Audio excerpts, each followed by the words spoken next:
What's going on, YouTube? It's Tom here, and today we're going to be doing some CPM-M4 edge retention testing.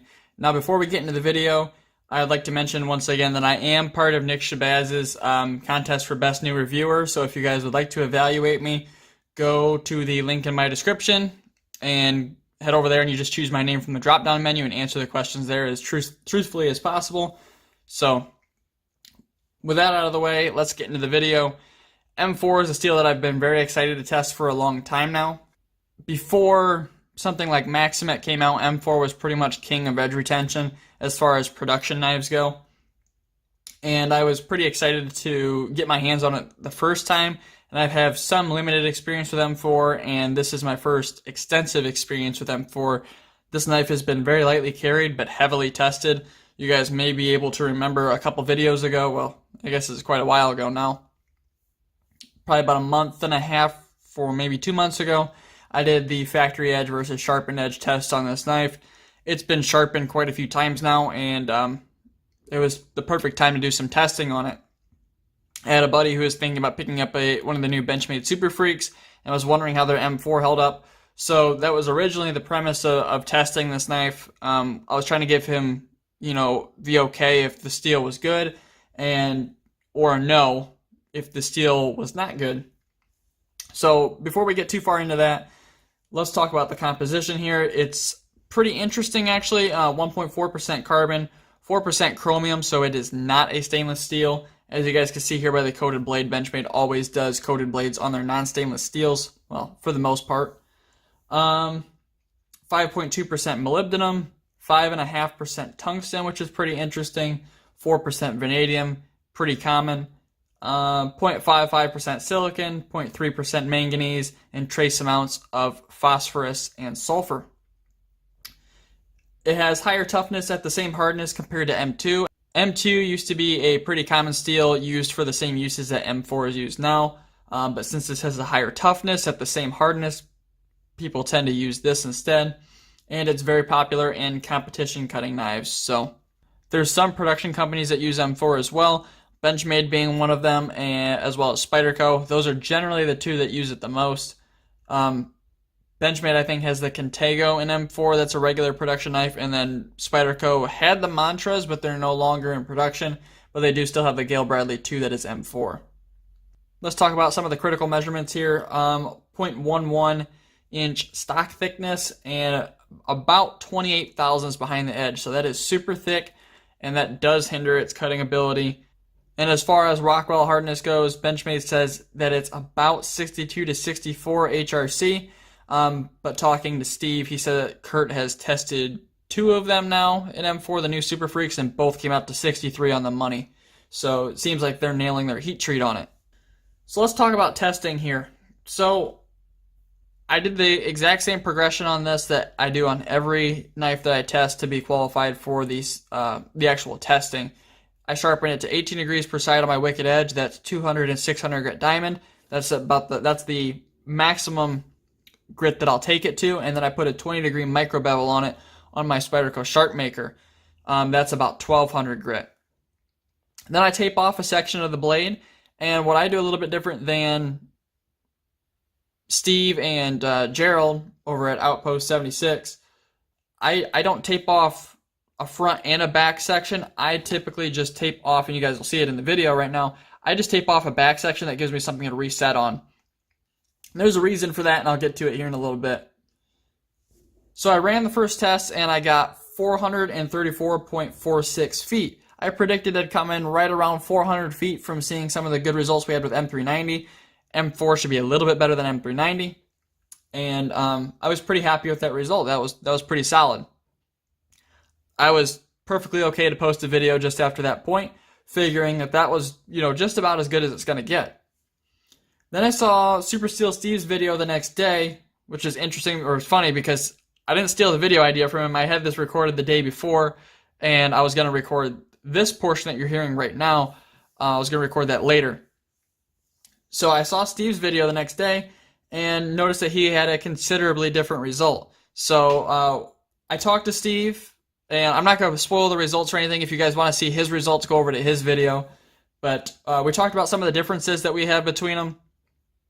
he doesn't put a micro bevel on and I do, and let me explain why I do. So for a lot of you guys that are just getting into knives or just getting into sharpening, the Sharp Maker tends to be the easiest tool to sharpen your knives with. It's super easy just to keep your knife vertical, draw it up and down, or draw it down the vertical rods there, and you have a micro bevel. We're taking into account that if your edge is less than 20 degrees, you can do that.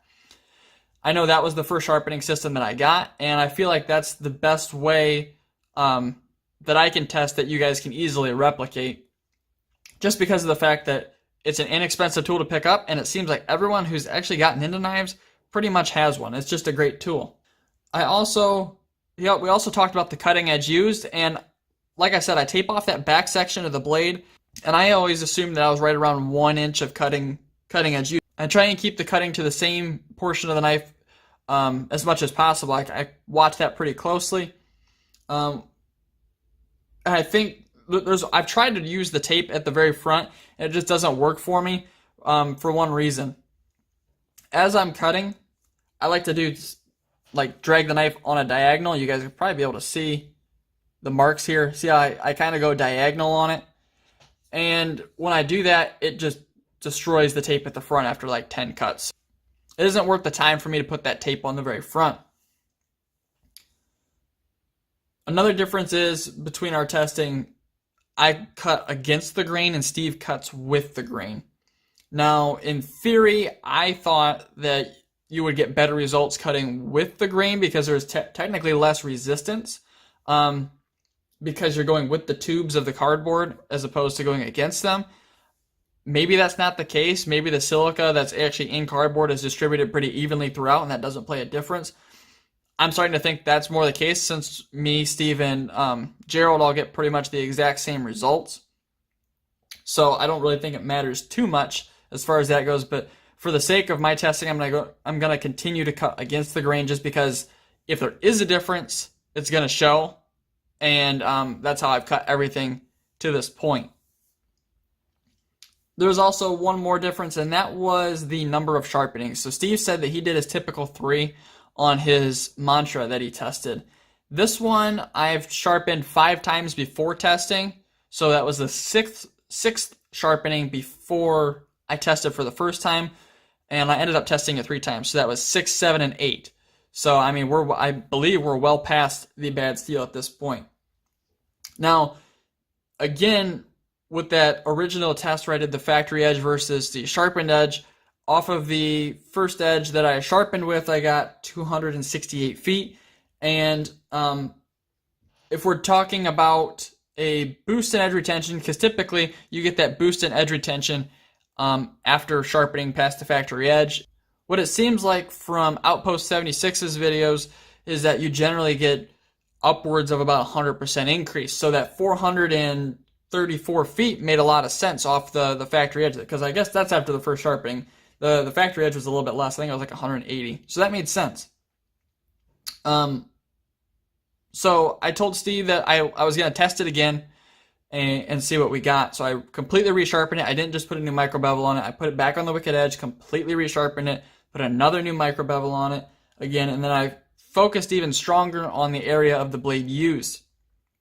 And you guys can actually see a picture right now. I left the Sharpie from the sharpening on because it would tell me where I was actually cutting on the blade. The parts of the Sharpie that got removed would be the ones, or the area of the blade that I used. So I figured out that I'm actually using about 1.25 inch section of blade when I cut. So my second result was 345.69 feet, which is a 20.4% difference compared to the original result. So at this point, I have 2 results that are 20% apart, and I want to have those results within 10%. So at this point, I'm not satisfied, and I figured I was going to test it again. I was just extremely confused at this point and kind of irritated because at this point I've cut 700 plus feet of cardboard. So actually almost 800 feet. So we went ahead and we tested it for a third time. Completely resharpened it again. Put a brand new micro bevel on it. Same level of sharpness, exact same angles, everything. Marked off the blade, put the tape on, left the Sharpie on again, And I actually left it on to show you guys here. You guys can actually see the area of Sharpie that is no longer there. It starts right here and then ends right about here. It actually is probably even more visible here on the back. And you guys can also see where that coating has worn off. Benchmade's coating sucks, by the way. That's after just, I mean, I've cut probably roughly 1,500 feet of cardboard with this knife now, and that coating is wearing off pretty heavily. So after testing it for a third time, I got 357.1 feet, which is a 3% difference compared to the second test. So I believe we finally have found a consistent result, and we should be right around that 350 foot mark for what you should expect out of it, at least with a Griptilian and M4. So the average between all three results is 379.08 feet, and I believe that result makes sense. So I think Steve is going to test it again. I'm not totally sure. I know he said that he was thinking about it, but I'll be curious if he sharpens it a couple more times to see if we get results that are somewhat similar. I would expect, considering or taking into account differences in heat treat, if we're the exact same heat treat, that knife is thinner, so it should cut quite a bit longer. I would expect him to probably be close to 400. I don't think that he should be where he ended up after that first test, but we'll see. This is the beauty of the testing. We get all sorts of awesome data points, and we're just compiling a nice list for all of you guys so you guys can make the best informed decisions that you can on knives based on steel, which is awesome. This has been very eye-opening, I think, to us testers and to everyone in general, just how good or bad some of these steels perform. So M4, at least from Benchmade, performs fantastic, performs exactly how it should. Seems like they have their heat treat down on it, and I wouldn't hesitate to buy a knife in M4, especially that new Super Freak that they got. That thing is awesome. Anyhow, guys, please, if you guys enjoyed the video, make sure to drop a like down below, because this was probably a good 8 to 10 hours worth of testing and over like 1,100 feet of cardboard cuts. So this one was definitely very, very strenuous on my mind, for one, with all the weird results. And also my hands were killing me after that third test. This is a pretty comfortable knife to cut with, but after, roughly 1,000 feet, no knife is going to be comfortable at that point. So, like I said, drop a like if you guys did enjoy the video. Make sure to head over to the Nick Shabazz contest and evaluate me if you would like to. Subscribe to continue to see more videos just like this one. And as always, guys, thanks so much for watching. Have a great day.